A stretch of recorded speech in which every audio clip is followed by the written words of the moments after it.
ಎಲ್ರಿಗೂ ನಮಸ್ಕಾರ. ನಾನು ಡಾಕ್ಟರ್ ಪ್ರೇಮ್ ಕುಮಾರ್ ಮಾತಾಡೋದು. ಈಗ ರಾಷ್ಟ್ರಕವಿ ಕುವೆಂಪು ಅವರ ಜನಪ್ರಿಯ ವಾಲ್ಮೀಕಿ ರಾಮಾಯಣ ಅರಣ್ಯಕಾಂಡದ ಮೊದಲನೇ ಅಧ್ಯಾಯ ವಿರಾದ ವಧೆ ಕೇಳಿ. ಸೂರ್ಯನು ಮೇಘಮಂಡಲವನ್ನು ಪ್ರವೇಶಿಸುವಂತೆ ಶ್ರೀರಾಮಚಂದ್ರನು ಸೀತಾರಾಮ ಲಕ್ಷ್ಮಣರೊಡನೆ ದಂಡಕಾರಣ್ಯವನ್ನು ಹೊಕ್ಕನು. ಆ ಕಾಡಿನಲ್ಲಿ ಅವನಿಗೆ ಅನೇಕ ಋಷ್ಯಾಶ್ರಮಗಳು ಕಾಣಿಸಿದವು. ಆ ಪರ್ಣಶಾಲೆಗಳ ಹತ್ತಿರದಲ್ಲಿ ಬೆಳೆದಿದ್ದ ದರ್ಬೆಯ ಮೇಲೆ ನಾರು ಮುಡಿಗಳನ್ನು ಹರಿದಿದ್ದು ಬಿಸಿಲು ಬಿದ್ದ ಬಿಳಿಯ ಮೋಡಗಳಂತೆ ರಂಜಿಸುತ್ತಿತ್ತು. ಹಣ್ಣು ತುಂಬಿದ ಮರಗಳ ಮೇಲೆ ಹಕ್ಕಿಗಳು ಕುಳಿತು ಇಂಪಾಗಿ ಹಾಡುತ್ತಿದ್ದವು. ಋಷಿಗಳು ನಡೆಸುತ್ತಿದ್ದ ಹೋಮಗಳಿಂದ ಮೇಲೆದ್ದ ಹೊಗೆ ಬಹುದೂರದವರೆಗೂ ಕಾಣಬರುತ್ತಿತ್ತು. ಅಲ್ಲದೆ ಅವರು ಮಾಡುತ್ತಿದ್ದ ವೇದಾಧ್ಯಯನ ದಿಕ್ಕು ದಿಕ್ಕುಗಳಲ್ಲಿ ಕೊಡುತ್ತಿತ್ತು. ಅಲ್ಲಿ ವಾಸ ಮಾಡುತ್ತಿದ್ದ ಋಷಿಗಳು ಜಿತೇಂದ್ರಿಯರೂ ಅಗ್ನಿಸೂರ್ಯರಂತೆ ಕಾಂತಿಯುಕ್ತರೂ ಆಗಿದ್ದರು.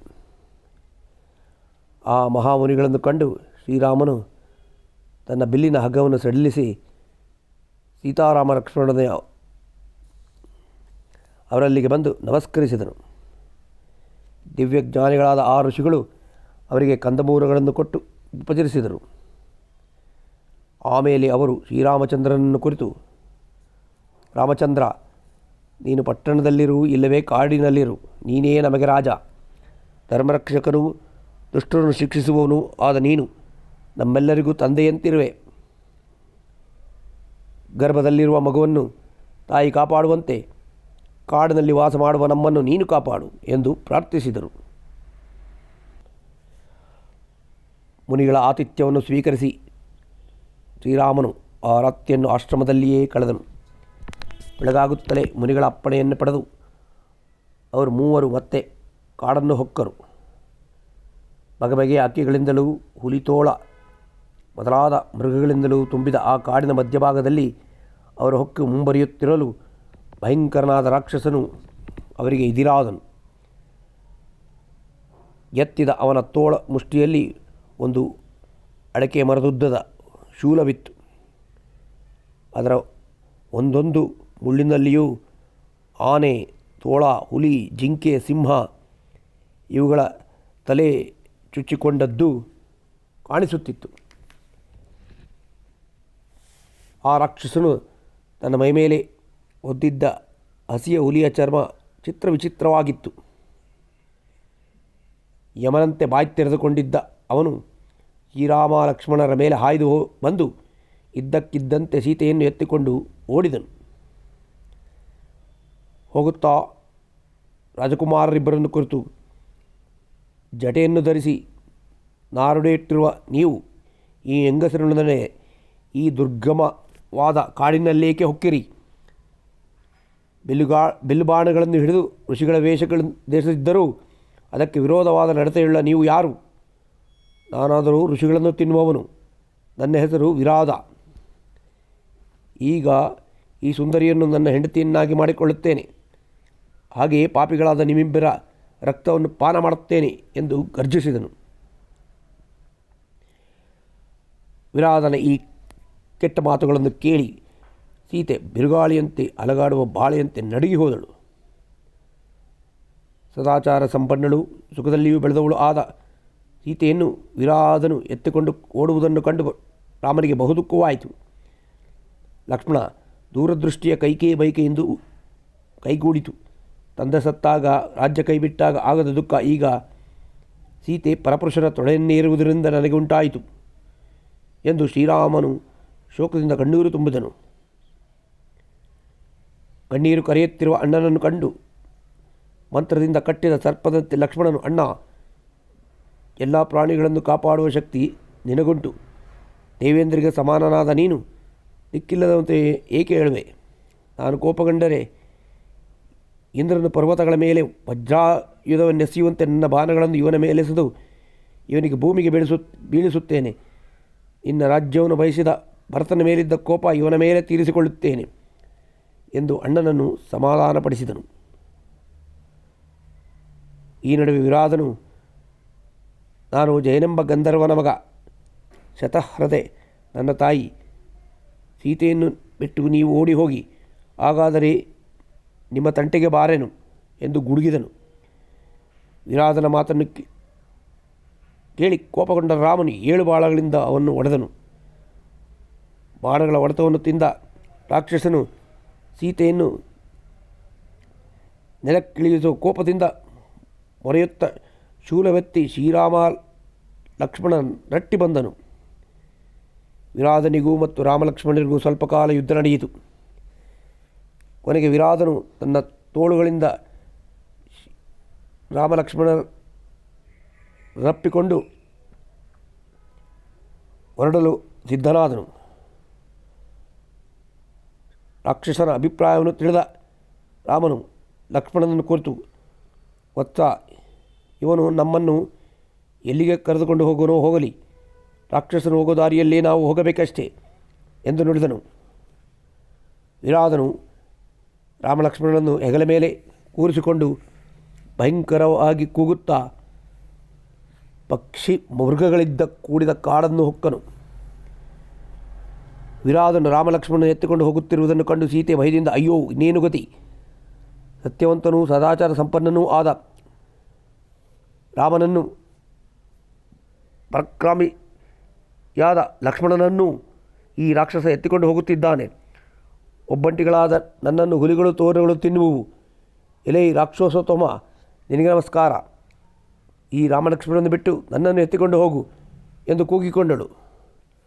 ಆಕೆ ಆಕ್ರಂದನವನ್ನು ಕೇಳಿ ರಾಮಲಕ್ಷ್ಮಣರು ಬಹುಬೇಗ ಅವನೆರಡು ತೋಳುಗಳನ್ನು ಕತ್ತರಿಸಿಬಿಟ್ಟರು. ವಜ್ರಾಯುಧದಿಂದ ಕತ್ತರಿಸಿ ಹೋದ ಬೆಟ್ಟದಂತೆ ಆ ರಾಕ್ಷಸನು ಕೂಡಲೇ ನೆಲಕ್ಕುರುಳಿದನು. ಆ ಬಳಿಕ ಅವರು ಆ ರಾಕ್ಷಸನನ್ನು ಕೈಗಳಿಂದ ಗುದ್ದಿ ಅವನ ದೇಹವನ್ನು ನೆಲದಲ್ಲಿ ಅರೆದರು. ಇಷ್ಟಾದರೂ ವಿರಾಧನ ಪ್ರಾಣ ಹೋಗಲಿಲ್ಲ. ಆಗ ಶ್ರೀರಾಮನು ಅವನನ್ನು ಹೂಳಬೇಕೆಂದು ಲಕ್ಷ್ಮಣನಿಗೆ ಸೂಚಿಸಿದನು. ರಾಮನ ಮಾತನ್ನು ಕೇಳಿ ಆಗ ವಿರಾಧನಿಗೆ ಜ್ಞಾನೋದಯವಾಯಿತು. ವಿನಯದಿಂದ ರಾಮನನ್ನು ಕುರಿತು ವಿರಾಧನು, ಶ್ರೀರಾಮಚಂದ್ರ, ಇಂದಿನ ಜನ್ಮದಲ್ಲಿ ನಾನು ತುಂಬೂರನೆಂಬ ಹೆಸರಾದ ಗಂಧರ್ವ. ಕುಬೇರನ ಶಾಪದಿಂದ ನನಗೆ ಈ ಘೋರವಾದ ರಾಕ್ಷಸ ಜನ್ಮದ ಉಂಟಾಯಿತು. ಶ್ರೀರಾಮನು ನಿನ್ನನ್ನು ಯುದ್ಧದಲ್ಲಿ ಹೊಡೆದಾಗ ನಿನಗೆ ಶಾಪ ವಿಮೋಚನೆಯಾಗುವುದೆಂದು ಆತನು ಹೇಳಿದ್ದನು. ಈಗ ಆ ಕಾಲ ಬಂದಿದೆ. ನಾನಿನ್ನು ಸ್ವರ್ಗಕ್ಕೆ ಹೊರಡುತ್ತೇನೆ. ಮುಂದಿರುವ ಪರಭಂಗ ಋಷಿಗಳ ಆಶ್ರಮಕ್ಕೆ ನೀನು ಹೋದರೆ ನಿನಗೆ ಶ್ರೇಷ್ಠ ಉಂಟಾಗುವುದು. ದೊಡ್ಡದೊಂದು ಗುಂಡಿಯಲ್ಲಿ ನನ್ನನ್ನು ಹೂಳಿ ಎಂದು ರಾಮಲಕ್ಷ್ಮಣನನ್ನು ಪ್ರಾರ್ಥಿಸಿಕೊಂಡನು. ವಿರಾಧನ ಮಾತನ್ನು ಕೇಳಿ ಶ್ರೀರಾಮನು ದೊಡ್ಡದೊಂದು ಗುಂಡಿ ಮಾಡುವಂತೆ ಲಕ್ಷ್ಮಣನಿಗೆ ಅಪ್ಪಣೆ ಮಾಡಿ ತಾನು ಅವನ ಕೊರಳನ್ನು ಮೆಟ್ಟಿ ನಿಂತನು. ಅಣ್ಣನ ಮಾತಿನಂತೆ ಲಕ್ಷ್ಮಣನು ಮಾಡಿದ ಗುಂಡಿಯಲ್ಲಿ ವಿರಾಧನನ್ನು ಎತ್ತಿ ಹಾಕಿದರು. ಆ ಬಳಿಕ ರಾಜಕುಮಾರರು ಸೀತೆ ಎಡೆಗೂಡಿ ಗೊಂಡಾರಣ್ಯದಲ್ಲಿ ಸಂಚರಿಸುತ್ತಾ ಮುಂದೆ ಹೊರಟರು.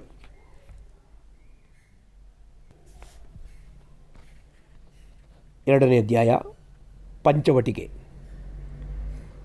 ಬಲಭೀಮನಾದ ವಿರಾಧನನ್ನು ಕೊಂದ ಬಳಿಕ ಶ್ರೀರಾಮನು ಸೀತೆಯನ್ನು ಅಪ್ಪಿಕೊಂಡು ಆಕೆಯನ್ನು ಸಂತೈಸಿದನು. ಅನಂತರ ದಟ್ಟವಾದ ಕಾಡನ್ನು ಆ ಮೂವರು ಹೊಕ್ಕರು. ಶರಭಂಗ ಋಷಿಯ ಆಶ್ರಮದ ಸಮೀಪದಲ್ಲೇ ಬರುತ್ತಲೇ ಸೂರ್ಯಾಗ್ನಿ ಸಮಾನವಾದ ವಸ್ತುವೊಂದನ್ನು ನೋಡಿದರು.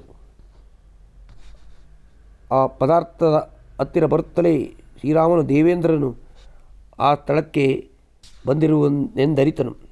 ಆಕಾಶದಲ್ಲಿಯೇ ತನ್ನ ರಥವನ್ನು ನಿಲ್ಲಿಸಿ ದೇವತೆಗಳು ತನ್ನನ್ನು ಹಿಂಬಾಲಿಸಿ ಬರುತ್ತಿರಲು ಭೂಮಿಯನ್ನು ಮುಟ್ಟದೆ ಇಂದ್ರನು ಆ ಋಷಿಯ ಸಮೀಪದಲ್ಲಿ ಬರುತ್ತಿದ್ದನು. ಪಚ್ಚ ಬಣ್ಣದಿಂದ ಕೂಡಿ ಬಾಲಸೂರ್ಯನಂತೆ ಆಕಾಶದಲ್ಲಿ ಹೊಳೆಯುತ್ತಿದ್ದ ರಥವನ್ನು ನೋಡಿ ಶ್ರೀರಾಮನು, ವತ್ಸ ಲಕ್ಷ್ಮಣ, ಒಂದು ಕ್ಷಣ ಸೀತೆಯೊಡನೆ ಇಲ್ಲಿ ನಿಲ್ಲು. ನಾನು ಹೋಗಿ ರಥದಲ್ಲಿರುವ ಪುರುಷಶ್ರೇಷ್ಠನಾರೆಂಬುದನ್ನು ತಿಳಿದು ಬರುತ್ತೇನೆ ಎಂದು ಹೇಳಿ ಶರಭಂಗ ಆಶ್ರಮಕ್ಕೆ ನಡೆದನು. ಆಶ್ರಮದ ಕಡೆಗೆ ಬರುತ್ತಿದ್ದ ಶ್ರೀರಾಮನನ್ನು ನೋಡಿ ದೇವೇಂದ್ರನು ದೇವತಾ ಕಾರ್ಯ ಮುಗಿದ ಮೇಲೆಯೇ ಕೃತ್ಯಾಕೃತ್ಯನಾದ ಶ್ರೀರಾಮನನ್ನು ತಾನು ನೋಡಬೇಕೆಂಬ ನಿಯತಿ ಇಂದರಲ್ಲೇ ಆಗಲೇ ಕಾಣಿಸಿಕೊಳ್ಳದೆ ಶ್ರೀರಾಮನು ಅಲ್ಲಿಗೆ ಬಂದಿರುವುದನ್ನು ಆ ಋಷಿಗೆ ತಿಳಿಸಿ ಆತನನ್ನು ಸತ್ಕರಿಸಿ ಹೊರಟು ಹೋದನು. ದೇವೇಂದ್ರನು ಹೊರಟು ಹೋದುದನ್ನು ಕಂಡು ಶ್ರೀರಾಮನು ಹಿಂತಿರುಗಿ ಬಂದು ಲಕ್ಷ್ಮಣನೇ ಶರಭಂಗ ಮುನಿಯನ್ನು ಕಂಡು ನಮಸ್ಕರಿಸಿದರು. ಶರಭಂಗರು ಅವರನ್ನು ಉಪಚರಿಸಿ ಕುಳ್ಳಿರಿಸಿದ ಮೇಲೆ ಶ್ರೀರಾಮನನ್ನು ಕುರಿತು ಹೇಳಿದರು. ರಾಮಚಂದ್ರ, ದೇವೇಂದ್ರನು ನನ್ನನ್ನು ಬ್ರಹ್ಮಲೋಕಕ್ಕೆ ಕರೆದೊಯ್ಯಲು ಈಗ ತಾನೇ ಇಲ್ಲಿಗೆ ಬಂದಿದ್ದನು. ನಾನಾದರೂ ನಿನ್ನನ್ನು ಕಾಣದೆ ಬ್ರಹ್ಮಲೋಕಕ್ಕೆ ಹೋಗಲು ಒಪ್ಪದಿದ್ದೆ. ಈಗ ನಾನು ನಿನ್ನೊಡನೆ ಮಾತನಾಡಿ ನಿನ್ನನ್ನು ಉಪಚರಿಸಿ ಬ್ರಹ್ಮಲೋಕಕ್ಕೆ ಹೋಗುವೆನು. ಈ ಅರಣ್ಯದಲ್ಲಿ ಸುತೀಕ್ಷ್ಮವೆಂಬ ಧಾರ್ಮಿಕನಾದ ಮುನಿಯೊಬ್ಬನು ವಾಸ ಮಾಡಿಕೊಂಡಿದ್ದಾನೆ. ನೀನು ಅವನಲ್ಲಿಗೆ ಹೋದರೆ ಈ ಕಾಡದಲ್ಲಿ ವಾಸ ಮಾಡಿಕೊಂಡಿರಲು ಮನೋಹರವಾದ ಪ್ರಶಸ್ತವಾದ ಸ್ಥಳವೊಂದು ಮಾಡಿಕೊಡುವನು. ಎಲೈ ಪುರುಷಶ್ರೇಷ್ಠನೇ, ಸ್ವಲ್ಪ ಕಾಲ ಇಲ್ಲಿಯೇ ನಿಲ್ಲು. ಸರ್ಪವು ಪೊರೆಬಡಿಯುವಂತೆ ಇನ್ನು ಈ ದೇಹವನ್ನು ಬಿಡುತ್ತೇನೆ ಎಂದು ಮಾತನಾಡಿದ ಬಳಿಕ ಶರಭಂಗನು ಮಂತ್ರದಿಂದ ಅಗ್ನಿಯನ್ನು ಪ್ರಜ್ವಲಗೊಳಿಸಿ ಆಜ್ಯದಿಂದ ಹೋಮ ಮಾಡಿ ಅದನ್ನು ಪ್ರವೇಶ ಮಾಡಿದನು. ಶ್ರೀರಾಮನು ಸೀತಾರಾಮ ಲಕ್ಷ್ಮಣನನ್ನೇ ಈ ಸೋಜಿಗವನ್ನು ನೋಡುತ್ತಿರುವಾಗಲೇ ಶರಭಂಗನ ಆ ಭೌತಿಕ ದೇಹ ಸುಟ್ಟು ಬೂದಿಯಾಯಿತು. ಆ ಅಗ್ನಿಯಿಂದಲೇ ಮೇಲೆದ್ದು ಚೆಲುವುಗೂಡಿ ಪ್ರಾಯದಿಂದ ಉಕ್ಕುತ್ತಿದ್ದ ದೇಹವನ್ನು ಧರಿಸಿ ಆ ಋಷಿ ಬ್ರಹ್ಮಲೋಕವನ್ನು ಕುರಿತು ತೆರಳಿದನು. ಶರಭಂಗ ಋಷಿ ಬ್ರಹ್ಮಲೋಕಕ್ಕೆ ಹೋಗುತ್ತಲೇ ಇತ್ತ ಅವನ ಆಶ್ರಮದಲ್ಲಿ ನಾನಾ ರೀತಿಗಳಿಂದ ತಪಸ್ಸು ಮಾಡುತ್ತಿದ್ದ ಮುನಿಗಳು ಸೀತಾರಾಮ ಲಕ್ಷ್ಮಣನನ್ನು ಎದುರುಗೊಂಡರು. ಅವರು ಶ್ರೀರಾಮನನ್ನು ಕುರಿತು ಇಂತು ಪ್ರಾರ್ಥಿಸಿದರು. ದೇವತೆಗಳಿಗೆಲ್ಲ ಇಂದ್ರನೇ ಮುಖ್ಯನಾಗಿರುವಂತೆ ಇಕ್ಷ್ವಾಕು ವಂಶಕ್ಕೆ ನೀನೇ ಪ್ರಭು. ಪರಾಕ್ರಮದಿಂದಲೂ ಕೀರ್ತಿಯಿಂದಲೂ ನೀನು 3 ಲೋಕಗಳನ್ನು ಹೆಸರುಗೊಂಡಿರುವೆ. ಸತ್ಯ, ಧರ್ಮ, ಪಿತೃಭಕ್ತಿ ಇದೇ ಮೊದಲಾದ ಸದ್ಗುಣಗಳು ನಿನ್ನಲ್ಲಿ ಹೇರಳವಾಗಿವೆ. ನಾವು ಮಾಡುತ್ತಿರುವ ತಪಸ್ಸಿನ 4ನೇ 1 ಭಾಗವನ್ನು ಪಡೆಯಲು ನೀನು ಅರ್ಹನಾಗಿರುವೆ. ಇಲ್ಲಿ ನಮಗಾದರೂ ರಾಕ್ಷಸರಿಂದ ಸಹಿಸಲಾರದಷ್ಟು ತೊಂದರೆಯುಂಟಾಗುತ್ತಿದೆ. ಆದ ಕಾರಣ ನೀನು ಆ ರಾಕ್ಷಸರನ್ನು ಕೊಂದು ನಮ್ಮನ್ನು ಕಾಪಾಡಬೇಕು. ಋಷಿಗಳಾದ ನಾವು ನಿಮ್ಮನ್ನು ಮೊರೆಹೊಕ್ಕಿದ್ದೇವೆ. ಋಷಿಗಳ ಮಾತನ್ನು ಮನ್ನಿಸಿ ಅವರಿಗೆ ಅಭಯ ಕೊಟ್ಟು ಶ್ರೀರಾಮನು ಸೀತಾರಾಮ ಲಕ್ಷ್ಮಣರನ್ನೇ ಸುತೀಕ್ಷ್ಣ ಮುನಿಯ ಆಶ್ರಮದ ಕಡೆಗೆ ಹೊರಟನು. ದಾರಿಯಲ್ಲಿ ಸಿಕ್ಕ ಅನೇಕ ನದಿಗಳನ್ನು ದಾಟಿ ಬಹುದೂರ ಪ್ರಯಾಣ ಮಾಡಿದ ಮೇಲೆ ಅವರಿಗೆ ಕಪ್ಪಾದ ಬೆಟ್ಟವೊಂದು ಕಾಣಿಸಿತು. ಆ ಬೆಟ್ಟದ ತಪ್ಪಲಲ್ಲಿ ಹಣ್ಣುಗಳಿಂದ ತುಂಬಿದ ನಾನಾ ರೀತಿಯ ವೃಕ್ಷಗಳಿಂದ ಕೂಡಿದ ವನವೊಂದು ಅವರಿಗೆ ಗೋಚರಿಸಿತು. ಆ ವನವನ್ನು ಅವರಿಗೆ ನಾರು ನುಡಿಗಳಿಂದ ಅಲಂಕೃತವಾಗಿದ್ದ ಏಕಾಂತದಲ್ಲಿದ್ದ ಆಶ್ರಮವೊಂದು ಕಣ್ಣಿಗೆ ಬಿದ್ದಿತು. ಅದೇ ಸುತೀಕ್ಷ್ಣ ಮುನಿಯ ಆಶ್ರಮ. ಆ ಆಶ್ರಮದಲ್ಲಿ ಜಟೆಯನ್ನು ಧರಿಸಿ ತಪಸ್ಸಿನಿಂದಲೇ ಮುದುಕನಾಗಿ ಹೋಗಿದ್ದ ಸುತೀಕ್ಷ್ಣನನ್ನು ಇವರು ಕಂಡರು. ರಾಮನಾದ ನಾನು ನಿನ್ನನ್ನು ನೋಡಬೇಕು ಬಂದಿದ್ದೇನೆಂದು ಋಷಿಗೆ ತಿಳಿಸಿ ಶ್ರೀರಾಮನ ಹೆಂಡತಿ ತಮ್ಮಂದಿರೊಡನೆ ಆತನಿಗೆ ನಮಸ್ಕರಿಸಿದನು. ಸುತೀಕ್ಷ್ಣನು ಶ್ರೀರಾಮನನ್ನು ತನ್ನೆರಡು ತೋಳುಗಳಿಂದ ಬಿಗಿಯಾಗಿ ಅಪ್ಪಿಕೊಂಡು ಪ್ರೀತಿಯಿಂದ ಈ ರೀತಿ ನುಡಿದನು. ವೀರನಾದ ರಾಮನೇ, ನಿನಗೆ ಸ್ವಾಗತ. ನಿನ್ನ ಬರುವಿಕೆಯಿಂದ ನನ್ನ ಆಶ್ರಮ ಸನಾತವಾಯಿತು. ನೀನು ಬರುವೆಯೆಂದು ತಿಳಿದು ಇದುವರೆಗೂ ಸ್ವರ್ಗವನ್ನೇರದೆ ನಿನಗಾಗಿ ಕಾದಿದ್ದೆ. ಇದುವರೆಗೆ ತಪಸ್ಸಿನಿಂದ ನಾನು ಸಂಪಾದಿಸಿರುವಲ್ಲ ಪುಣ್ಯ ಲೋಕಗಳನ್ನು ನೀನೇ ಅನುಭವಿಸು. ಸುತೀಕ್ಷ್ಣನ ಮಾತಿಗೆ ಶ್ರೀರಾಮನು, ಎಲೈ ಮುನಿಪುಂಗವನೇ, ಆ ಪುಣ್ಯಲೋಕಗಳನ್ನು ನಾನೇ ಸಂಪಾದಿಸುತ್ತೇನೆ. ಈ ಕಾಡಿನಲ್ಲಿ ವಾಸ ಮಾಡಲು ಯೋಗ್ಯವಾದ ಒಂದು ಸ್ಥಳವನ್ನು ತೋರಿಸು ಎಂದನು. ಶ್ರೀರಾಮನ ಮಾತಿಗೆ ಮುನಿ, ಈ ವನದಲ್ಲಿ ಈ ಆಶ್ರಮದ ಪ್ರದೇಶವೇ ಉತ್ತಮವಾದದ್ದು. ಎಲಕಾಳಗಳಲ್ಲಿಯೂ ಕಂದಮೂಲಗಳಿಂದ ಕೂಡಿರುವುದು. ವಾಸ ಮಾಡಲು ನಿನಗೆ ಈ ಸ್ಥಳವೇ ಅತ್ಯಂತ ಯೋಗ್ಯವಾದುದು. ಆದರೆ ಈ ಪ್ರದೇಶದಲ್ಲಿ ದುಷ್ಟಮೃಗಗಳಿಂದ ಋಷಿಗಳಿಗೆ ತೊಂದರೆಯುಂಟು ಎಂದರು.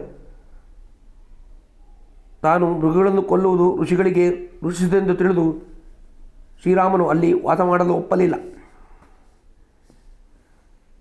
ಸುತೀಕ್ಷ್ಣನಿಂದ ಸತ್ಕಾರವನ್ನು ಪಡೆದ ಆ ಮೂವರು ಆ ರಾತ್ರಿಯನ್ನು ಆಶ್ರಮದಲ್ಲಿಯೇ ಕಳೆದರು. ಮಾರನೆಯ ದಿನ ಬೆಳಗಾಗುತ್ತಲೇ ಋಷಿ ಹರಕೆಯನ್ನು ಪಡೆದು ಮುಂದಕ್ಕೆ ಪ್ರಯಾಣ ಮಾಡಿದರು. ದಾರಿಯಲ್ಲಿ ಹೋಗುತ್ತಾ ಸೀತೆ ಶ್ರೀರಾಮನಿಗೆ ಈ ರೀತಿ ಹೇಳಿದಳು: ರಾಮಚಂದ್ರ, ಸುಳ್ಳಾಡುವುದು, ಪರರ ಹೆಂಡಿರಲ್ಲಿ ಮರೆಯಾಗಿ ಬಾಳುವುದು, ವೈರವಿಲ್ಲದೆ ಮತ್ತೊಬ್ಬರನ್ನು ಹಿಂಸಿಸುವುದು, ಇವು ಒಂದನ್ನಂತೂ ಮೀರಿದ ಪಾಪಗಳು. ನಿನ್ನಲ್ಲಿ ಸುಳ್ಳು ಕನಸಿನಲ್ಲಿಯೂ ಕೂಡ ಸುಳಿಯೋದು. ಹಾಗೆ ಪರಸ್ತ್ರೀಯ ಬಯಕೆ ನಿನ್ನ ಮನಸ್ಸಿನಲ್ಲಿ ಹೇಗೆ ತಾನೇ ಸುಳಿದೀತು. ಆದರೆ ಋಷಿಗಳನ್ನು ಕಾಪಾಡಲು ರಾಕ್ಷಸರನ್ನು ಕೊಲ್ಲುವೆನೆಂದು ಅವರಿಗೆ ಅಭಯವೆತ್ತಿರುವೆ. ಇದರಿಂದ ನನ್ನ ಮನಸ್ಸು ತುಂಬ ಕಲಕಿ ಹೋಗಿದೆ. ದಂಡಕಾರಣ್ಯದ ನಿನ್ನ ಈ ವನವಾಸ ನನಗೆ ರುಚಿಸದು. ಬೆಂಕಿಗೆ ಕಟ್ಟಿಗೆ ಹೇಗೋ ಹಾಗೆ ಕ್ಷತ್ರಿಯರಿಗೆ ಅವರಿಗೆ ಬಿಲ್ಲುಬಾಣ. ಆದ್ದರಿಂದ ಅವರಿಗೆ ಪರಾಕ್ರಮ ಹೆಚ್ಚುತ್ತದೆ. ಹಿಂದೆ ಮಹಾತಪಸ್ವಿಯಾದ ಋಷಿಯೊಬ್ಬನು ಬಳಿ ದೇವೇಂದ್ರನು ಖಡ್ಗವೊಂದನ್ನಿಟ್ಟು ಹೋಗಿದ್ದನು.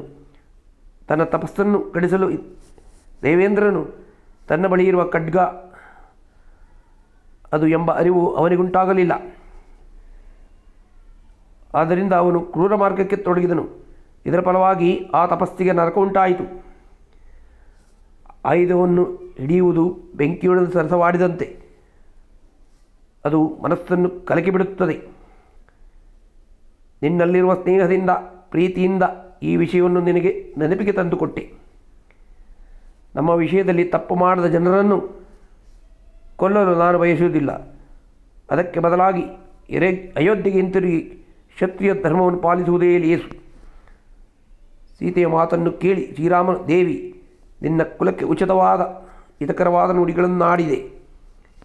ಸಂಕಟದಿಂದ ಪೀಡಿತನಾದವರನ್ನು ಕಾಪಾಡಲು ಕ್ಷತ್ರಿಯನಾದವನು ಬಿಲ್ಲನ್ನು ಹಿಡಿಯುತ್ತಾನೆ. ಋಷಿಗಳನ್ನು ಪೀಡಿಸುವ ಈ ರಾಕ್ಷಸರನ್ನು ಕೊಲ್ಲದ ಹೊರತು ಈ ಮುನಿಗಳಿಗೆ ಸುಖವೆಲ್ಲಿ ಬಂತು? ಈ ದಂಡಕಾರ್ಯದಲ್ಲಿರುವ ಋಷಿಗಳೆಲ್ಲ ಒಟ್ಟಾಗಿ ನನ್ನಲ್ಲಿ ಬಂದು ಈ ದುಷ್ಟರಾಕ್ಷಸನ್ನು ಕೊಲ್ಲಬೇಕೆಂದು ಬೇಡಿಕೊಂಡಿದ್ದಾರೆ. ಮನುಷ್ಯರನ್ನೇ ತಿನ್ನುವ ಇವರಿಂದ ತಮ್ಮನ್ನು ಕಾಪಾಡಬೇಕೆಂದಿದ್ದಾರೆ. ನಾನು ಋಷಿಗಳಿಗೆ ರಾಕ್ಷಸರನ್ನು ಕೊಲ್ಲುವೆನೆಂದು ಅಭಯವನ್ನು ಕೊಟ್ಟಿದ್ದೇನೆ. ಈಗ ಈ ರೀತಿ ಅಭಯ ಕೊಟ್ಟು ಮರುಕ್ಷಣದಲ್ಲಿ ಅದರಂತೆ ನಡೆಯುವುದಿಲ್ಲವೆಂದು ನಾನು ಹೇಗೆ ತಾನೇ ನುಡಿಯಲಿ? ನಾನು ಜೀವನವನ್ನಾಗಲಿ ಲಕ್ಷ್ಮಣನಲ್ಲಿ ನಿನ್ನನ್ನಾಗಲಿ ಬಿಟ್ಟೇನು, ಆದರೆ ಮಾಡಿದ ಪ್ರತಿಜ್ಞೆಯನ್ನು ಮಾತ್ರ ಬಿಡೆನು. ನೀನು ನನ್ನ ಪ್ರಾಣಕ್ಕಿಂತಲೂ ಮಿಗಿಲಾದವಳು, ಅಲ್ಲದೆ ಸಹಧರ್ಮಿಣಿ ಅಂತ ನೀನು ಹೇಳಿದ್ದು ನನ್ನ ಹಿತಕ್ಕೆ ತಾನೇ ಎಂದು ನುಡಿದು ಮುಂದೆ ಮುಂದೆ ಹೊರಟನು.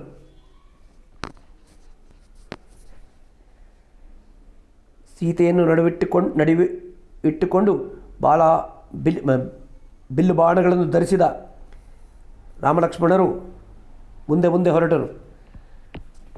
ಬೆಟ್ಟ, ಕಾಡು, ಕಮಲದಿಂದ ಅಲಂಕೃತವಾದ ಸರೋವರ ಇವುಗಳನ್ನು ನೋಡುತ್ತಾ ಸಂಜೆಯ ವೇಳೆಗೆ ಹಂಸಕಾರಂಡಗಳಿಂದ ತುಂಬಿ ಚೆಲುವನ್ನು ಸೂಸುತ್ತಿದ್ದ ಒಂದಾನೊಂದು ತಾಟಕವನ್ನು ಸೇರಿದರು. ಈ ತಟಾಕದ ಮಧ್ಯದಿಂದ ಹಿಂಪಾದ ಗಾನ ಕೇಳಿಬರುತ್ತಿತ್ತು. ಅದನ್ನು ಕುರಿತು ಜೊತೆಯಿದ್ದಲಿದ್ದ ಋಷಿಯೊಬ್ಬನು, ರಾಮಚಂದ್ರ, ಈ ಸರೋವರದ ನಡುವೆ ಮಾಂಡಕರ್ಣಿ ಋಷಿಯ ಆಶ್ರಮವಿದೆ. ಈ ಸರೋವರದ ಹೆಸರು ಪಂಚರಸ ಸರಸ್ಸು. 10,000 ವರ್ಷ ತಪಸ್ಸನ್ನು ಆಚರಿಸಿದೆ ಈ ಮುನಿಗೆ ಮಹಿಮೆಗೆ ಹೆದರಿ ಇವನ ತಪಸ್ಸನ್ನು ಕೆಡಿಸಿದ ದೇವತೆಗಳು 5 ಅಪ್ಸರೆಯನ್ನು ಕಳುಹಿಸಿದರು. ಇವರು ಈ ಋಷಿಯನ್ನು ಮೋಹಗೊಳಿಸಿ ಅವನೊಡನೆ ಇಲ್ಲಿ ಸುಖವಾಗಿರುವರು.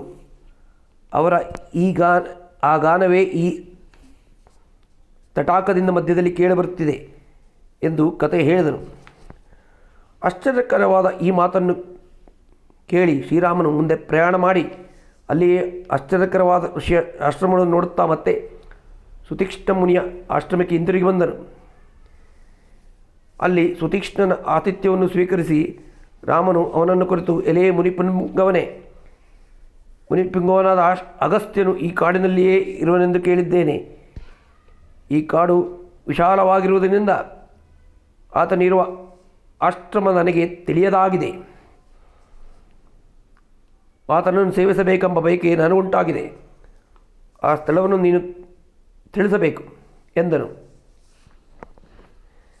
ಶ್ರೀರಾಮನ ಮಾತಿಗೆ ಸುತೀಕ್ಷ್ಣನು, ರಾಮಚಂದ್ರ, ನಮ್ಮ ಆಶ್ರಮಕ್ಕೆ 4 ಹರಿದಾರಿ ದಕ್ಷಿಣಕ್ಕೆ ಹೋದರೆ ಅಲ್ಲಿ ಅಗಸ್ತ್ಯ ಮುನಿಯ ತಮ್ಮನ ಆಶ್ರಮ ಸಿಕ್ಕುತ್ತದೆ. ರಾತ್ರಿಯನ್ನು ಆಶ್ರಮದಲ್ಲಿ ಕಳೆದು ಬೆಳಕಾಗುತ್ತಲೇ ಆ ಆಶ್ರಮದಿಂದ 3 ಹರಿದಾರಿ ದಕ್ಷಿಣಕ್ಕೆ ಹೋದರೆ ಅಗಸ್ತ್ಯ ಮುನಿಯ ಆಶ್ರಮ ಕಾಣಿಸುತ್ತದೆ. ತಡ ಮಾಡದೆ ನೀನು ಅಲ್ಲಿಗೆ ಹೋಗು, ನಿನಗೆ ಮಂಗಳವಾಗಲಿ ಎಂದು ನುಡಿದು ಅವರನ್ನು ಬೀಳ್ಕೊಟ್ಟ. ಸುತೀಕ್ಷ್ಣ ಮುನಿ ತೋರಿಸಿದ ದಾರಿಯಲ್ಲಿಯೇ ಶ್ರೀರಾಮರು ಸೀತಾರಾಮ ಲಕ್ಷ್ಮಣರೊಡನೆ ಹೋಗುತ್ತಾ ಹೂವಣ್ಣುಗಳಿದ್ದ ಜಗ್ಗಿ ಹಿಪ್ಪೆಯ ಗಿಡದ ವಾಸನೆಯನ್ನು ಹೊತ್ತು ತರುತ್ತಿರುವ, ಗಾಳಿಯಿಂದ ಕೂಡಿ ಕಪ್ಪಾದ ಮೇಘಗಳಂತೆ ಹೊರಡುತ್ತಿರುವ ಹೊಗೆಗಳಿಂದ ತುಂಬಿ ಮರೆಯುತ್ತಿದ್ದ ಪ್ರದೇಶಕ್ಕೆ ಬಂದರು. ಸುತೀಕ್ಷ್ಣ ಮುನಿ ಹೇಳಿದ ಅಗಸ್ತ್ಯ ಭಾತೃವಿನ ಆಶ್ರಮ ಇದೆ ಎಂದು ಅವರು ಅರಿತರು. ಶ್ರೀರಾಮನ ಲಕ್ಷ್ಮಣರನ್ನು ಕುರಿತು, ವತ್ಸ ಲಕ್ಷ್ಮಣ, ಸುತೀಕ್ಷ್ಣ ಮುನಿ ಹೇಳಿದ ಅಗಸ್ತ್ಯ ಭ್ರಾತೃವಿನ ಆಶ್ರಮ ಇದೆ ಎಂದು ತೋರುತ್ತದೆ. ಅಗಸ್ತ್ಯ ಮುನಿ ಇಲ್ಲಿಯೇ ತಪಸ್ಸನ್ನು ಮಾಡಿ ರಾಕ್ಷಸರನ್ನು ಸಂಹರಿಸಿದನು. ಹಿಂದೆ ಈ ಸ್ಥಳದಲ್ಲಿ ವಾತಾಪಿ ಇಲ್ವಲರೆಂಬ 2 ರಾಕ್ಷಸ ಸೋದರರಿದ್ದರು. ಇವರಲ್ಲಿ ಕ್ರೂರಿಯಾದ ಇಲ್ವಲನು ಬ್ರಾಹ್ಮಣ ವೇಷ ಧರಿಸಿ ಶ್ರಾದ್ದ ಮಾಡಲು ಭೋಜನಕ್ಕೆ ಬ್ರಾಹ್ಮಣನನ್ನು ಕರೆಯುತ್ತಿದ್ದನು. ಆ ಬಳಿಕ ತಮ್ಮನಾದ ವಾತಾಪಿಯನ್ನು ಚೆನ್ನಾಗಿ ಬೇಯಿಸಿ ಅಡಿಗೆ ಮಾಡಿ ಬ್ರಾಹ್ಮಣರಿಗೆ ಭೋಜನ ಮಾಡಿಸುತ್ತಿದ್ದನು. ಏನೂ ಅರಿಯದ ಬ್ರಾಹ್ಮಣರು ಊಟ ಮಾಡಿದೊಡನೆಯೇ ಇಲ್ವಲನು, ವಾತಾಪಿ ಹೊರಟು ಬಾ ಎಂದು ದೊಡ್ಡದಾಗಿ ಕೂಗುತ್ತಿದ್ದನು. ಆಗ ವಾತಾಪಿ ಮೇಕೆಯಂತೆ ಅರಚುತ್ತಾ ಬ್ರಾಹ್ಮಣರ ಹೊಟ್ಟೆಯನ್ನು ಸೀಳಿಕೊಂಡು ಬರುತ್ತಿದ್ದನು. ಹೀಗೆ ಸತ್ತ ಬ್ರಾಹ್ಮಣರ ಲೆಕ್ಕವನ್ನು ದೇವರೇ ಬಲ್ಲ. ಲೋಕಕಂಟಕರಾದ ಇವರನ್ನು ಕೊಲ್ಲಲು ದೇವತೆಗಳ ಪ್ರಾರ್ಥನೆಯಂತೆ ಅಗಸ್ತ್ಯನು ಇಲ್ವಲನ ಕರೆಯನ್ನು ಮನ್ನಿಸಿ ಶ್ರಾದ್ದ ಭೋಜನಕ್ಕೆ ಹೋದರು. ವಾತಾಪಿಯನ್ನು ಪಾಕ ಮಾಡಿ ಇಲ್ವಲನು ಅಗಸ್ತ್ಯನಿಗೆ ಭೋಜನಕ್ಕೆ ಬಡಿಸಿದನು. ಅಗಸ್ತ್ಯನು ಉಂಡು ತೃಪ್ತಿಯಾದ ಕೂಡಲೇ ಇಲ್ವಲನು, ವಾತಾಪಿ ಹೊರಗೆ ಬಾ ಎಂದು ಕೂಗಿದನು. ಆ ರಾಕ್ಷಸನನ್ನು ನೋಡಿ ನಗುತ್ತಾ ಅಗಸ್ತ್ಯನು, ಮೇಕೆಯ ರೂಪದಲ್ಲಿ ಧರಿಸಿದ ನಿನ್ನ ತಮ್ಮನು ನನ್ನ ಹೊಟ್ಟೆಯಲ್ಲಿ ಜೀರ್ಣವಾಗಿ ಹೋಗಿದ್ದಾನೆ. ಹೀಗಿರಲು ಯಮನ ಮನೆಯನ್ನು ಕಂಡ ಅವನಿಗೆ ಹೊರಕ್ಕೆ ಬರುವ ಶಕ್ತಿಯಲ್ಲಿ ಬಂತು ಎಂದನು. ತಮ್ಮನ ಸಾವನ್ನು ಕೇಳಿ ಕೋಪದಿಂದಲೇ ತನ್ನ ಮೇಲೆ ಬೀಳಲು ಬಂದ ಇಲ್ವಲನನ್ನು ಅಗಸ್ತ್ಯನು ತನ್ನ ಕಣ್ಣುಗಳಿಂದಲೇ ಸುಟ್ಟು ಬಿಟ್ಟರು ಎಂದು ವಾತಾಪಿ ಇಲ್ವಲರ ಕಥೆಯನ್ನು ತಿಳಿಸಿದನು. ರಾಮಲಕ್ಷ್ಮಣರು ಹೀಗೆ ಮಾತನಾಡಿಕೊಳ್ಳುತ್ತಾ ಅಗಸ್ತ್ಯ ಭ್ರಾತೃವಿನ ಆಶ್ರಮಕ್ಕೆ ಬಂದರು. ಆ ಮುನಿಯಿಂದ ಸತ್ಕೃತರಾದ ಅವರು ಆ ರಾತ್ರಿಯನ್ನು ಆಶ್ರಮದಲ್ಲಿಯೇ ಕಳೆದರು. ಮಾರನೇ ದಿನ ಋಷಿಯಿಂದ ಬೀಳ್ಕೊಟ್ಟ ಅವರು ಅಗಸ್ತ್ಯಾಶ್ರಮದ ಕಡೆಗೆ ನಡೆದರು. ಆಶ್ರಮದ ಹತ್ತಿರವಾಗುತ್ತಲೇ ಶ್ರೀರಾಮನು ಲಕ್ಷ್ಮಣನನ್ನು ಕುರಿತು, ವತ್ಸ, ಇಗೋ ನೋಡು, ಈ ಪ್ರದೇಶದಲ್ಲಿ ಮರದ ಎಲೆಗಳು ನುಣುಪಾಗಿವೆ. ಮೃಗಗಳು ಯಾರ ಭಯವೂ ಇಲ್ಲದೆ ಶಾಂತವಾಗಿ ಹರಿದಾಡುತ್ತಿವೆ. ಅಗಸ್ತ್ಯ ಮುನಿಯ ಆಶ್ರಮ ಸಮೀಪವಾಯಿತು. ಅಗೋ, ನಾರಿಯು ಮುಡಿಗಳಿಂದ ಅಲಂಕೃತವಾಗಿ ಹೋಮ ಧೂಮಗಳಿಂದ ಕೂಡಿ ಆಶ್ರಮ ಕಾಣಿಸುತ್ತಿದೆ. ಬಳಲಿದ ಜನರ ಆಯಾಸವನ್ನು ಪರಿಹರಿಸುವ ಸ್ಥಳ ಇದು. ಇಲ್ಲಿ ಪಕ್ಷಿಗಳು ತಮ್ಮ ಕಲರವದಿಂದ ನಮ್ಮ ಕಿವಿಗೆ ಇಂಪನ್ನುಂಟು ಮಾಡುತ್ತಿವೆ. ರಾಕ್ಷಸರು ಈ ಕಡೆ ಕಣ್ಣನ್ನು ಕೂಡ ಸುಳಿಸರು. ಸಜ್ಜನರಿಗೆ ಒಳ್ಳೆಯದುಂಟು ಮಾಡುವುದೇ ಅಗಸ್ತ್ಯನ ಜೀವನದ ಗುರಿ. ಇಂಥ ಮಹಾಮಹಿನ ಬಯಲಿಗೆ ಬಂದು ಆತನನ್ನು ಸೇವಿಸೋಣ. ಲಕ್ಷ್ಮಣ, ನೀನು ಮುಂದೆ ಹೋಗಿ ಆ ತಪಸ್ವಿಗೆ ನಾನು ಬಂದಿರುವುದಾಗಿ ತಿಳಿಸು ಎಂದರು. ಅಣ್ಣನ ಅಪ್ಪಣೆಯನ್ನು ತಲೆಯಲ್ಲಿ ಹೊತ್ತು ಲಕ್ಷ್ಮಣನು ಅಗಸ್ತಾಶ್ರಮದ ದ್ವಾರವನ್ನು ತೇರಿದನು. ಅಲ್ಲಿದ್ದ ಶಿಷ್ಯನೊಬ್ಬರನ್ನು ಕುರಿತು, ದಶರಥನ ಹಿರಿಯ ಮಗನಾದ ಶ್ರೀರಾಮನು ಹೆಂಡತಿಯಾದ ಸೀತೆಯೊಡನೆ ತಮ್ಮನಾದ ಲಕ್ಷ್ಮಣನೊಡನೆಯೂ ಕಾಡಿಗೆ ಬಂದಿದ್ದಾನೆ. ಅಗಸ್ತ್ಯ ಋಷಿಯನ್ನು ನೋಡುವ ಬಯಕೆಯಿಂದ ಇಲ್ಲಿಗೆ ಬಂದಿರುವನು. ಈ ವಿಷಯವನ್ನು ದಯವಿಟ್ಟು ಋಷಿಗೆ ತಿಳಿಸು. ಆ ವಿಷಯವನ್ನು ಅಗಸ್ತ್ಯನಿಗೆ ತಿಳಿಸಲು ಇದನ್ನು ಕೇಳಿ ಸಂತೋಷಗೊಂಡ ಮುನಿ ಅವರನ್ನು ಉಪಚರಿಸಿ ತನ್ನಲ್ಲಿ ಕರೆತರುವಂತೆ ಶಿಷ್ಯರಿಗೆ ಅಪ್ಪಣೆ ಮಾಡಿದನು. ಶಿಷ್ಯರ ಮಾತಿನಂತೆ ಶ್ರೀರಾಮನು ಆಶ್ರಮವನ್ನು ಹೊಕ್ಕು ಶಿಷ್ಯರಿಂದ ಸುತ್ತುವರಿದ ತೇಜಸ್ವಿಯಾದ ಋಷಿಯನ್ನು ಕಂಡನು. ಮೂವರು ಋಷಿಯ ಪಾದಗಳಿಗೆ ನಮಸ್ಕರಿಸಿ ನಿಂತರು. ಅಗಸ್ತ್ಯರು ಕುಶಲ ಪ್ರಶ್ನೆಯನ್ನು ಕೇಳಿ ಅವರನ್ನು ಉಪಚರಿಸಿದನು. ಆ ಬಳಿಕ ರಾಮನನ್ನು ಕುರಿತು ಅಗಸ್ತ್ಯನು, ಪುರುಷವ್ಯಾಘ್ರನಾದ ಶ್ರೀರಾಮಚಂದ್ರ, ಚಿನ್ನ ಮತ್ತು ರನ್ನಗಳಿಂದ ಅಲಂಕೃತವಾದ ಈ ಧನಸ್ಸನ್ನು ಬ್ರಹ್ಮನು ನಿರ್ಮಿಸಿದನು. ಸೂರ್ಯನ ತೇಜಸ್ಸಿನಂತೆ ಹೊಳೆಯುವ ಈ ಬಾಣವನ್ನು ನನಗೆ ಕೊಟ್ಟವನು ಬ್ರಹ್ಮನೇ. ಅಗ್ನಿತ್ರಯಗಳಂತೆ ಹೊಳೆಯುವ ಬಾಣಗಳಿಂದ ತುಂಬಿದ ಈ ಅಕ್ಷಯ ಸಹಾಯಕಿಗಳನ್ನು ಆತನೇ ನನಗೆ ಕೊಟ್ಟನು. ಚಿನ್ನದ ಹಿಡಿಯಿಂದ ಕೂಡಿದ ಈ ಖಡ್ಗದಿಂದ ಪೂರ್ವದಲ್ಲಿ ಮಹಾವಿಷ್ಣು ದೈತ್ಯರನ್ನು ಸಂಹರಿಸಿದನು. ದೇವೇಂದ್ರನು ವಜ್ರಾಯುಧವನ್ನು ಧರಿಸುವಂತೆ ರಾಕ್ಷಸರನ್ನು ಗೆಲ್ಲಲು ಈ ವೈಷ್ಣವ ಧನಸ್ಸು, ಬಾಣ, ಬತ್ತಳಿಕೆ ಮತ್ತು ಖಡ್ಗಗಳನ್ನು ಧರಿಸು ಎಂದು ಅವುಗಳನ್ನು ಶ್ರೀರಾಮನಿಗೆ ಅನುಗ್ರಹಿಸಿಕೊಟ್ಟನು. ಇದಾದ ಮೇಲೆ ಅಗಸ್ತ್ಯನು ಶ್ರೀರಾಮ ಲಕ್ಷ್ಮಣರಿಗೆ ಮಂಗಳವನ್ನು ಕೋರಿದನು. ಹಾಗೆಯೇ ಸೀತೆಯ ಪಾತಿವ್ರತ್ಯವನ್ನು ಹೊಗಳಿದನು. ಆಗ ರಾಮನು ಅಗಸ್ತ್ಯನಿಗೆ ಕೈಮುಗಿದು, ಸ್ವಾಮಿನ್, ನಾವು ನನ್ನ ವಿಷಯದಲ್ಲಿ ಪೂರ್ಣವಾದ ಅನುಗ್ರಹವನ್ನು ತೋರಿರುವಿರಿ. ನಿಮ್ಮ ಅನುಗ್ರಹದಿಂದ ನಾನು ಧನ್ಯನಾದೆ. ನಿಮ್ಮ ವನವಾಸದ ಕಾಲ ಕಳೆಯುವವರೆಗೂ ವಾಸಯೋಗ್ಯವಾದ ಆಶ್ರಮವನ್ನು ರಚಿಸಲು ನನಗೊಂದು ಸರಿಯಾದ ಸ್ಥಳವನ್ನು ತಿಳಿಸಿಕೊಡಬೇಕು ಎಂದು ಬೇಡಿಕೊಂಡನು. ರಾಮನ ಮಾತುಗಳನ್ನು ಕೇಳಿ ಅಗಸ್ತ್ಯನು 2 ಗಳಿಗೆ ಧ್ಯಾನಿಸಿ, ವತ್ಸ, ಇಲ್ಲಿಗೆ 2 ಯೋಜನೆಗಳ ದೂರದಲ್ಲಿ ಪಂಚವಟಿ ಎಂಬ ಮನೋಹರವಾದ ಸ್ಥಳವಿದೆ. ಅನೇಕ ಮೃಗಗಳಿಂದಲೂ ಕಂದಮೂಲಗಳಿಂದಲೂ ಕೂಡಿದ ಜಲಸಮೃದ್ಧಿಯಾದ ಸ್ಥಳ ಅದು. ಏಕಾಂತವಾದ ಆ ಪ್ರದೇಶದಲ್ಲಿ ನೀನು ಆಶ್ರಮವನ್ನು ಕಟ್ಟಿಕೊಂಡು ಸುಖದಿಂದ ಇರಬಹುದು. ನಿನ್ನ ಪ್ರತಿಜ್ಞೆಯ ಕಾಲವನ್ನು ಕಳೆದು ನೀನು ಸುಖವಾಗಿ ಅಯೋಧ್ಯೆಗೆ ಹಿಂತಿರುವೆ. ನಿನ್ನಂಥ ಮಗನನ್ನು ಪಡೆದ ದಶರಥನು ನಿಜವಾಗಿಯೂ ಧನ್ಯ. ನೀವೆಲ್ಲರೂ ಪಂಚವಟಿಗೆ ಪ್ರಯಾಣ ಮಾಡಿ. ಆ ಸ್ಥಳ ಸೀತೆಗೆ ಪ್ರಿಯವಾಗುತ್ತದೆ. ಗೋದಾವರಿ ಅಲ್ಲಿಗೆ ಸಮೀಪದಲ್ಲಿಯೇ ಹರಿಯುತ್ತಿದೆ. ಅಲ್ಲಿ ನೀನು ಆಶ್ರಮ ಕಟ್ಟಿಕೊಂಡು ವಾಸವಾಗಿದ್ದು ಮುನಿಗಳನ್ನು ರಕ್ಷಿಸು. ಈ ಇಪ್ಪೆ ಮರದ ಕಾಡದ ಉತ್ತರಕ್ಕಿರುವ ಋಗ್ಯೋದ ವೃಕ್ಷದ ಮಾರ್ಗವನ್ನು ಅನುಸರಿಸಿ ಹೋಗು. ಅಲ್ಲಿ ಸಿಕ್ಕುವ ಬೆಟ್ಟವನ್ನು ಹೇರಿ ಹೋದರೆ ಪಂಚವಟಿ ಸಿಗುತ್ತದೆ ಎಂದನು. ಆ ರಾಜಕುಮಾರರು ಸೀತೆಯೊಡಗೂಡಿ ಅಗಸ್ತ್ಯನು ಕೊಟ್ಟ ಬಿಲ್ಲು ಬಾಣ ಬತ್ತಳಿಕೆಯನ್ನು ಧರಿಸಿ ಆತನ ಅಪ್ಪಣೆಯನ್ನು ಪಡೆದು ಪಂಚವಟಿಗೆ ತೆರಳಿದರು. ಪಂಚವಟಿಯ ಕಡೆಗೆ ಹೋಗುತ್ತಾ ಪುಣ್ಯಶಾಲಿಗಳಾದ ರಾಮಲಕ್ಷ್ಮಣರು ಮಧ್ಯಮಾರ್ಗದಲ್ಲಿ ನಿಗ್ರೋಧ ವೃಕ್ಷದ ಮೇಲಿದ್ದ ಭೀಮ ಪರಾಕ್ರಮಿಯು ದೊಡ್ಡ ದೇಹ ಉಳ್ಳವನೂ ಆದ ಜಟಾಯುವನ್ನು ನೋಡಿದರು.